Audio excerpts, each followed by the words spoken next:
Sem dúvida, essa entrevista aí da neta do presidente Lula ela é bastante atuante aí nessa questão dos jovens, né?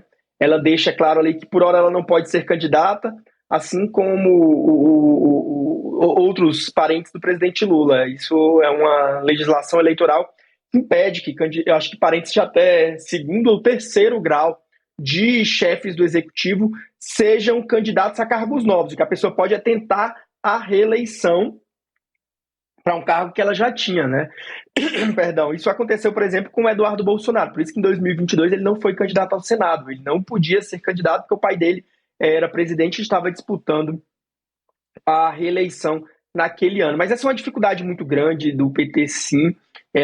A Bia Lula expôs aí uma coisa que acontece em muitos partidos, né? O pessoal mais velho, o pessoal da velha guarda dos partidos, luta contra os mais jovens, né? Acho que tem ali um temor de que vão perder espaço para os mais jovens, só que são os mais jovens que vão ditar aí, né, no futuro a política. Esses mais jovens vão, né, assumir a política. Então, a gente vê que, para além da dificuldade em si, os partidos têm essas disputas internas. Do próprio PL, a gente vê também essa disputa muito grande ali dos caciques do PL, quando vem, por exemplo, o Nicolas Ferreira, que é um cara mais novo, que tem 30 e poucos anos, também chegando aí tentando ocupar espaço. Então, isso expõe muito da nossa realidade política brasileira e que são, pelo menos porque são os mais velhos hoje que dominam os partidos, né? Então, eles têm ali, vamos dizer, a caneta, né? No PL é o Valdemar Costa Neto, que é uma raposa política. No PT também é o Edinho, que é um cara mais velho, mais antigo. Então, expõe aí, mostra, né, para quem está nos assistindo,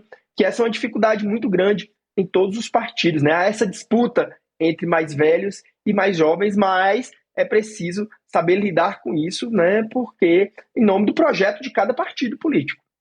Vamos lá, Gadelha, agora começa de fato o jogo, a brincadeira, né?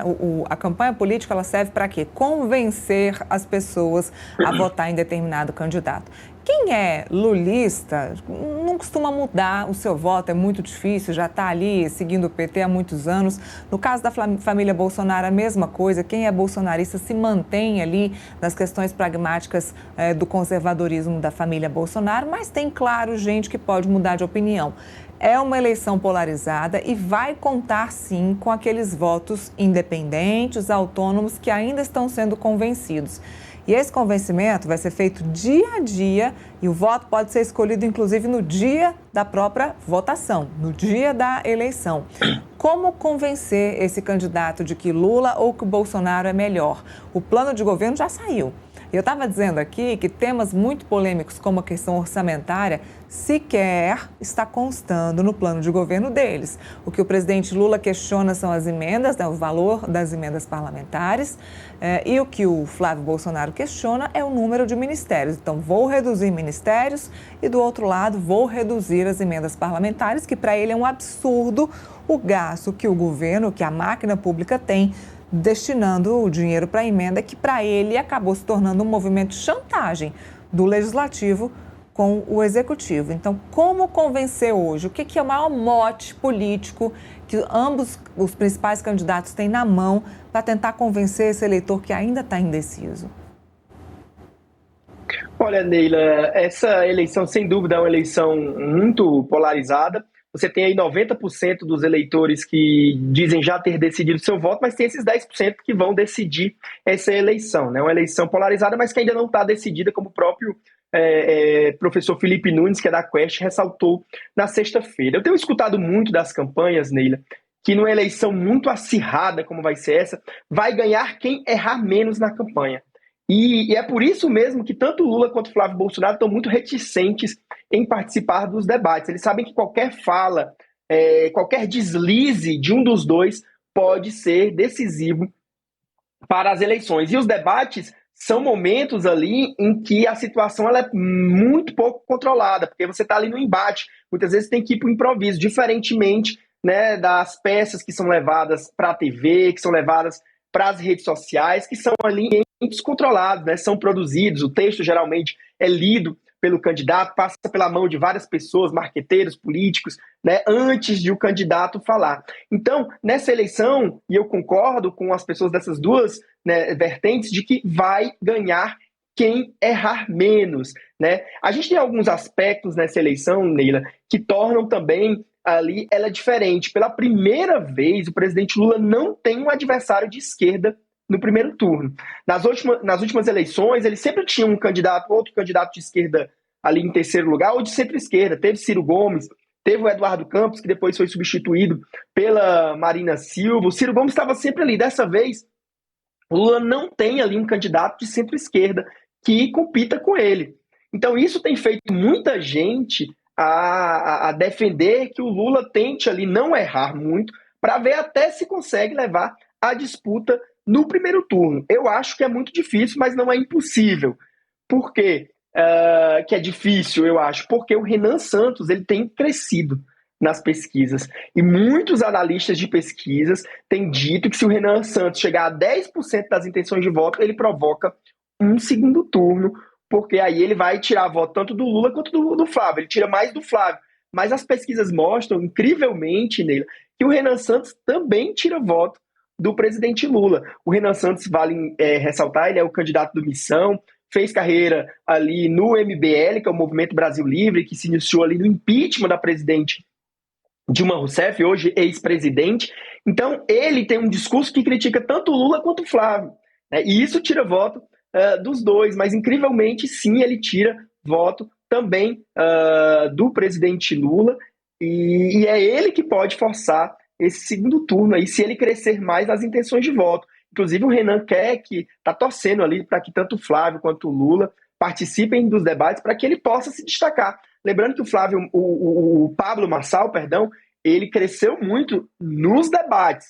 Claro, ele cresceu com uma postura errada ali, ele ia para aquele confronto ali, pro tudo ou nada, né? Ele ia e assim ele cresceu, mas não conseguiu chegar, né, ao segundo turno das eleições municipais de 2024. O Renan Santos, ele diz que quer usar os debates como trampolim para crescer, mas ele já me falou que não pretende adotar o estilo Pablo Marçal. Ele diz que quer se mostrar, né, quer ganhar visibilidade, mas de uma forma diferente do Pablo Marçal, né? Não atacando todo mundo, mas ali indo para a discussão, não indo para o tudo ou nada, aquele estilo, né, mais agressivo do Pablo Marçal. Então eu acho que essa campanha é uma campanha acirrada, mas que tem aí alguns elementos, como essa ausência de um nome da esquerda, de outro nome da esquerda que compita com o presidente Lula, e acho mesmo que vai ganhar quem errar menos, né? O Flávio já passou o pior momento dele, a pesquisa Quest mostrou ali, sexta-feira foi divulgada uma pesquisa Quest, em um mês a vantagem do presidente Lula para o senador Flávio Bolsonaro,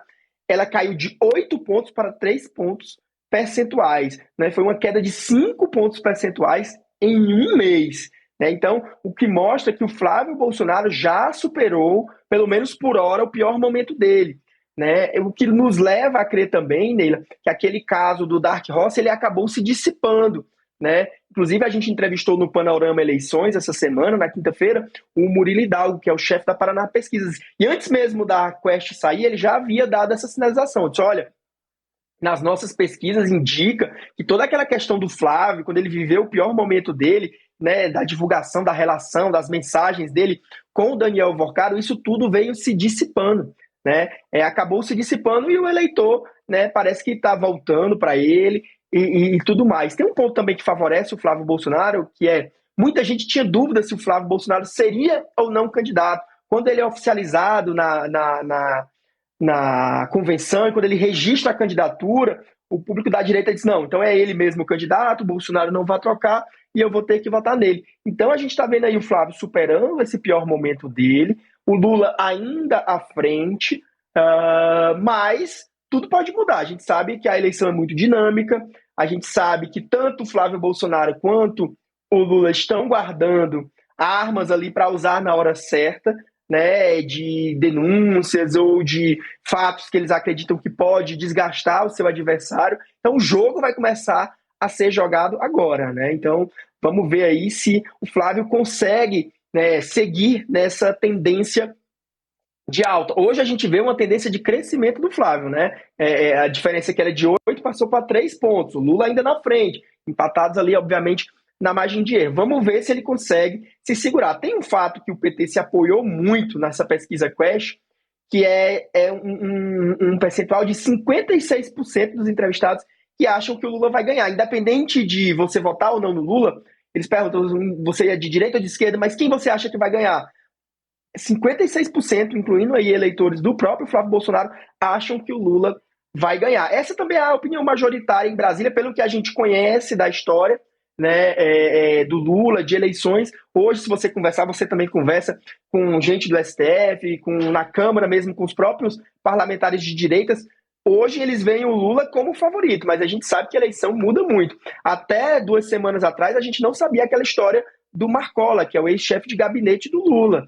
E isso prejudicou o Lula. Inclusive, na avaliação do PT, essa queda que o Lula teve, essas más notícias que a Quest trouxeram, é resultado de 3 personagens. O primeiro deles é o senador Jacques Wagner. Muito recentemente, aí, nesse intervalo de um mês, o ministro André Mendonça levantou o sigilo, tirou o sigilo do inquérito contra o Jacques Wagner. A gente viu ali uma série de conversas do Jacques Wagner com integrantes do Banco Master, com o Augusto Lima, que é sócio do Daniel Varcaro. Isso pesou contra o Lula. A gente teve aí nas últimas semanas a revelação de que a empresária e lobista Roberta Luxinger, que é investigada pela farra do INSS junto com o Lulinha, repassou 259 mil reais para o chefe de gabinete do presidente Lula. Ele disse que foi empréstimo, mas hoje, por exemplo, o colunista Lauro Jardim publica que parte desses 259 mil reais, Neila, foram pagos pela lobista para comprar joias. O Marcola comprou joias para dar de presente no Dia das Mães, ninguém sabe se para a esposa dele ou para a mãe dele, joias de cerca de 9 mil reais que a Roberta pagou. Então tudo isso ajuda a desgastar o presidente Lula. E teve também o Lulinha. O Lulinha, embora já estava na conta, nessas últimas semanas houve a abertura de 3 novos inquéritos contra o Lulinha no STF para investigar não mais a farra do INSS, mas ali possível tráfico de influência do Lulinha. Então eles atribuem tudo isso essa queda do Lula. Enquanto isso, a gente não teve nessas últimas semanas notícias tão negativas para o Flávio Bolsonaro. Pelo contrário, a gente teve a reconciliação do Flávio Bolsonaro com a Michelle, e essas mostram que sim, ajuda. Teve uma pesquisa recente que eu não estou lembrando, que inclusive foram feitas pesquisas sobre isso, e sim, a maioria dos eleitores dizem que isso ajuda o Flávio Bolsonaro, essa reconciliação com a Michelle, que queira que não seja ou não uma reconciliação só de fachada, mas está ali a Michelle dizendo que perdoa ele, pedindo voto para ele. Isso ajuda o Flávio, de alguma forma, junto ao eleitorado feminino, que é uma fatia do eleitorado onde o bolsonarismo enfrenta uma resistência muito grande. Tem também